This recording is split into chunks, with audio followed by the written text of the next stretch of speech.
Les drones ukrainiens ont infligé l'un des pires coups en Russie à ce jour. Environ 38% de la capacité de raffinage pétrolier de Moscou est à l'arrêt, le Kremlin tentant d'en limiter les effets. Explosions, violents incendies et fumées noires étouffantes, tels sont les derniers signes.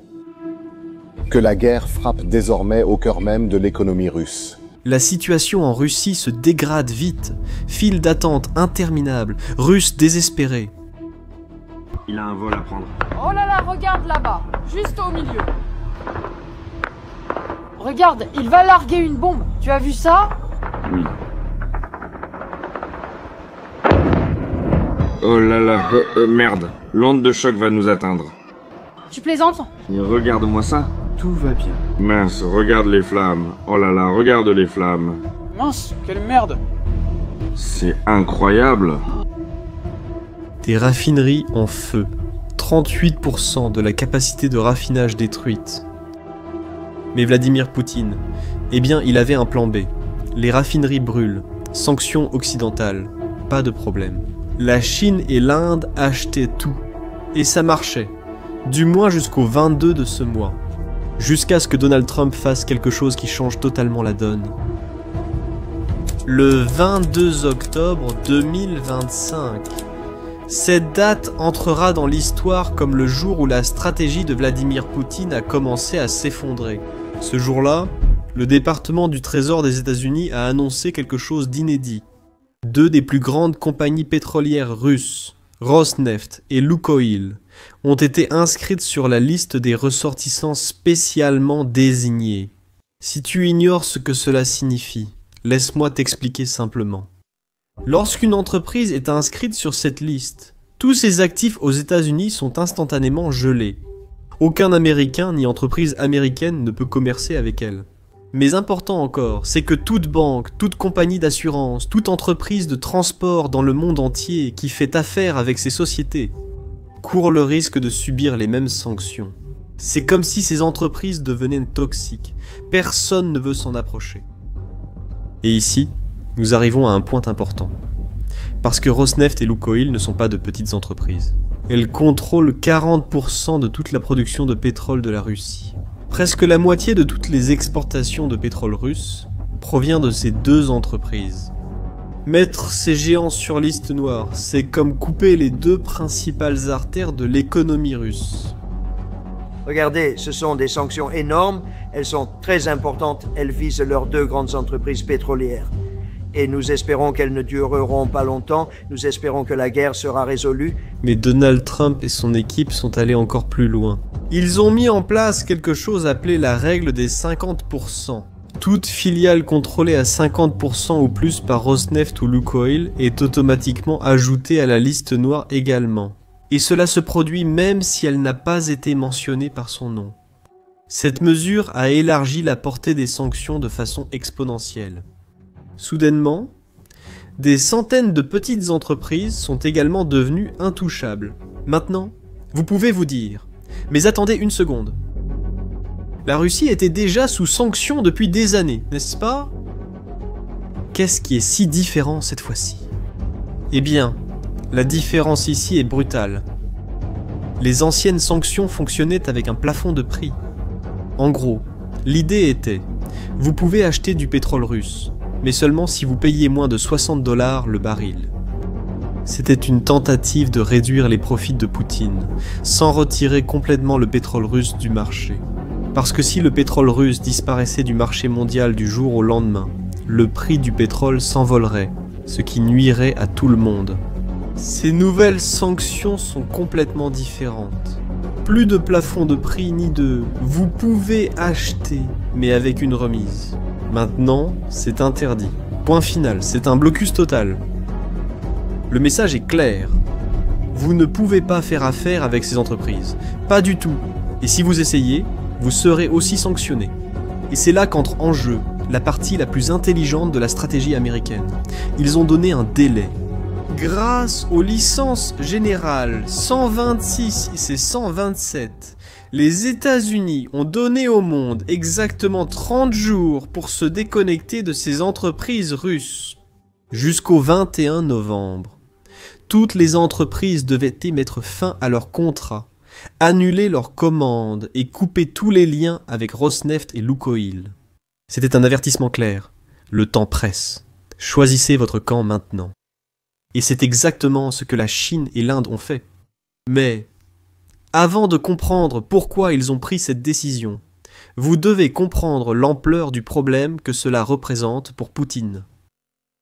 La Chine achète 47% de tout le pétrole que la Russie exporte, tandis que l'Inde en achète 37%. Ensemble, ces deux pays sont responsables de plus de 80% des exportations de pétrole russe. Et voici le détail dévastateur. Des importations que l'Inde reçoit de la Russie, 66% provenaient spécifiquement de ces deux entreprises qui viennent d'être sanctionnées. En Chine, entre 80 et 90% des importations russes arrivaient par navire. Exactement le type de transport qui dépend des assurances occidentales, des banques occidentales et des services maritimes occidentaux. Alors, lorsque Trump a imposé ces sanctions, la Chine et l'Inde se sont retrouvées face à un choix impossible. D'un côté, le pétrole russe bon marché, de l'autre, l'accès au marché américain, au système financier en dollars, à toute l'architecture économique de l'Occident. Et ils ont fait leurs calculs. L'économie chinoise dépend énormément des exportations vers les États-Unis. L'économie indienne aussi. Risquer d'être coupé du système financier américain, risquer des sanctions secondaires, risquer de perdre l'accès au plus grand marché de consommation du monde pour une réduction sur le pétrole russe, ça n'en vaut pas la peine. La réponse, donc, est venue rapidement. Selon Reuters, les principales entreprises pétrolières d'État chinoises ont suspendu les achats de pétrole russe arrivant par voie maritime. En Inde, des raffineries comme Reliance ont annoncé qu'elles allaient réduire drastiquement les achats auprès de ces deux entreprises russes. C'était un tournant historique. Pour la première fois depuis le début de la guerre, les plus grands alliés économiques de Poutine lui ont tourné le dos. Voici ce que vous devez comprendre. Poutine n'est pas seulement attaqué sur le plan financier, il est attaqué sur deux fronts en même temps. Et c'est cette combinaison qui mène l'économie russe à l'effondrement. Alors que les États-Unis étranglent les finances russes, l'Ukraine détruit physiquement la capacité de la Russie à traiter le pétrole. Depuis le mois d'août, des drones ukrainiens ont frappé des raffineries sur tout le territoire russe. 16 des 38 raffineries russes ont déjà été touchées, certaines à plusieurs reprises. Le résultat ? 14% de toute la capacité de raffinage de la Russie a été détruite ou est hors service. Et voici le lien crucial que vous devez comprendre. Poutine peut avoir du pétrole brut qui sort du sol. Il peut avoir des milliards de barils en réserve. Mais s'il ne peut pas transformer ce pétrole brut en essence, en diesel et en carburant d'aviation, à quoi ça sert ? Les raffineries sont le goulot d'étranglement, et l'Ukraine resserre de plus en plus ce goulot. C'est pour ça que tu vois des Russes faire la queue pour de l'essence. Ce n'est pas parce que le pétrole est épuisé, c'est parce que les raffineries qui transforment le pétrole en carburant ont été bombardées. C'est parce que la capacité de traitement a été drastiquement réduite.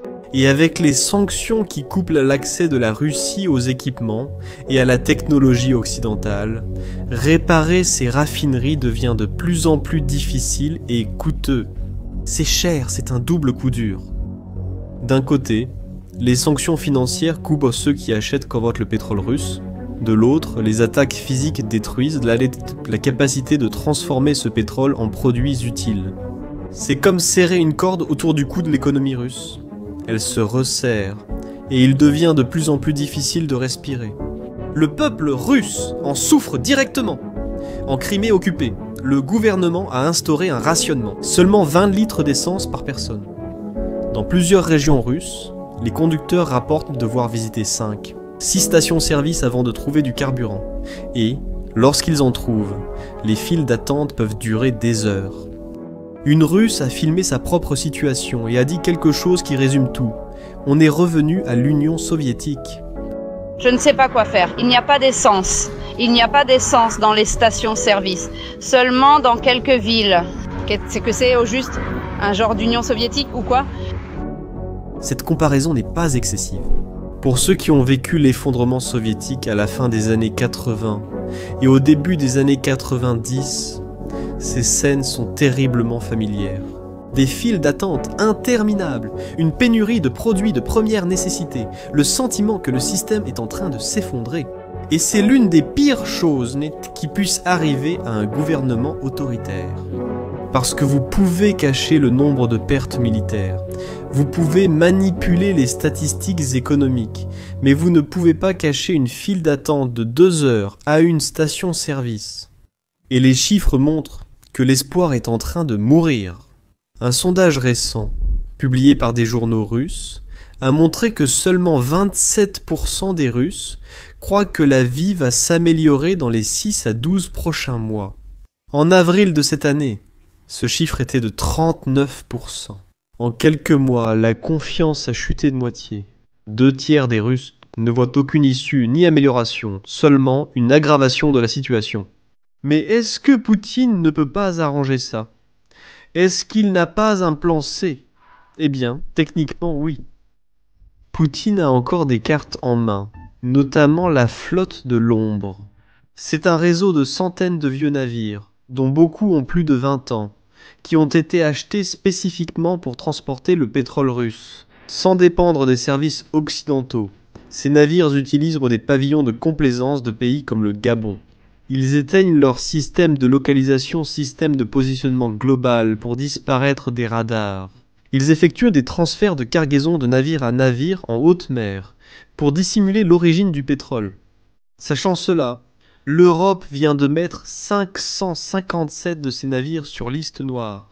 Désormais, ils ne peuvent plus accoster dans les ports européens. Les entreprises qui travaillent avec ces navires risquent des sanctions. Et même si certains ports en Asie ou au Moyen-Orient acceptent encore ces navires, le risque devient de plus en plus grand. Vladimir Poutine tente aussi d'utiliser des monnaies alternatives, surtout le yuan chinois. L'idée est de faire des transactions en dehors du système du dollar, pour éviter la portée des sanctions américaines. Et cela fonctionne jusqu'à un certain point. Mais chaque couche de complication que vous ajoutez, chaque intermédiaire supplémentaire, chaque transaction dans une monnaie moins liquide, chaque navire douteux que vous utilisez, tout cela coûte de l'argent. Cela réduit la marge bénéficiaire. Pour convaincre quelqu'un d'acheter du pétrole en utilisant cette infrastructure risquée, Poutine devra offrir des remises de plus en plus importantes. Peut-être 20%, peut-être 30%, peut-être plus. Et même ainsi, le volume sera moindre. Parce que moins de gens voudront prendre le risque, moins de banques voudront traiter les paiements, moins d'assureurs voudront couvrir les navires. C'est comme essayer de faire des affaires avec une main attachée dans le dos. C'est possible, oui, mais ce sera beaucoup plus difficile, beaucoup plus cher et beaucoup moins rentable. Et pour un pays qui a besoin de revenus pour soutenir une guerre coûteuse, pour payer les soldats, pour acheter des armes, pour maintenir l'économie en marche, ces marges comptent, et beaucoup. Laisse-moi te dire quelque chose d'important. Ces sanctions ne vont pas faire s'effondrer l'économie russe. Demain, ça ne va pas être un événement dramatique, où soudainement tout s'arrête. Ce n'est pas comme ça que fonctionne la guerre économique. C'est un processus lent. C'est une guerre d'usure. Chaque jour, la situation devient un peu plus difficile. Chaque semaine, la marge bénéficiaire diminue un peu plus. Chaque mois, il devient un peu plus compliqué de trouver des acheteurs disposés. C'est comme cette métaphore de la corde autour du cou. La corde ne te tue pas instantanément. Mais à chaque nouvelle sanction, à chaque nouvelle attaque contre une raffinerie, à chaque nouveau pays qui décide de ne pas prendre le risque, la corde se resserre un peu plus. Et tu as de plus en plus de mal à respirer. De plus en plus de difficultés à tout faire fonctionner.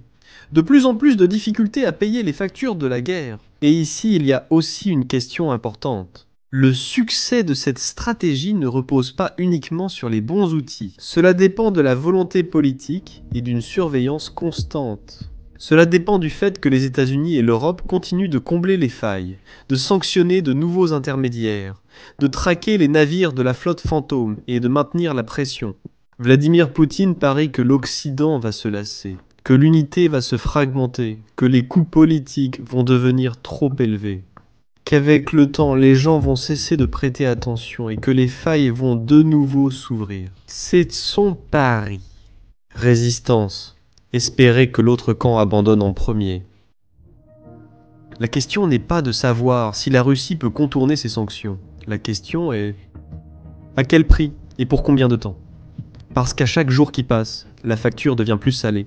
Chaque jour qui passe, il devient plus difficile de payer les soldats, de ravitailler les chars et de maintenir la population au moins un minimum satisfaite. Lorsque Trump a été interrogé sur la déclaration de Poutine, selon laquelle la Russie est immunisée contre les sanctions, il a répondu avec un sourire. Tant mieux s'il se sent ainsi. Je te le dirai dans 6 mois. On verra comment ça va marcher. 6 mois, c'est le délai que Donald Trump a donné. Poutine a déclaré aujourd'hui que la Russie était immunisée contre les sanctions. Il a affirmé que cela n'affecterait pas sérieusement l'économie du pays. Il se trompe. Je suis content qu'il se sente ainsi, c'est bien. Je t'en reparlerai dans 6 mois, on verra comment tout cela fonctionne. Et dans les 6 prochains mois, nous allons découvrir si cette stratégie va fonctionner. Est-ce que la combinaison de sanctions financières dévastatrices et d'attaques physiques contre les raffineries sera suffisante pour forcer le président Poutine à changer de cap? Mais une chose est déjà claire. Pour la première fois depuis le début de cette guerre, la stratégie économique de Poutine échoue de manière visible. Ses plus grands acheteurs lui ont tourné le dos. Son peuple fait la queue. Ses politiciens qualifient les sanctions de déclaration de guerre. Et quand vous voyez Medvedev, l'ancien président russe, faire des déclarations agressives sur un conflit avec les États-Unis, vous savez qu'il ressent la pression. La guerre en Ukraine ne se jouera pas seulement sur les champs de bataille. Elle sera également décidée dans les salles de réunion des banques chinoises, dans les bureaux des raffineries indiennes et dans les stations-service russes, où des gens ordinaires attendent des heures pour obtenir du carburant. Et en ce moment, pour la première fois, Poutine est en train de perdre sur ce front. La question n'est plus de savoir si l'économie russe va s'effondrer. La question c'est quand et jusqu'où Poutine est prêt à aller avant que cela n'arrive. Maintenant, je veux connaître ton avis. Tu penses que la Chine et l'Inde vont vraiment maintenir cette position contre la Russie ou qu'elles vont recommencer à acheter du pétrole russe si Poutine propose une réduction encore plus importante? Dis-moi dans les commentaires ce que tu en penses. Si cette vidéo t'a aidé à comprendre ce qui se passe vraiment avec l'économie russe, partage avec quelqu'un qui a besoin de voir ça et abonne-toi à la chaîne pour ne pas manquer les prochaines vidéos sur ce sujet. La prochaine.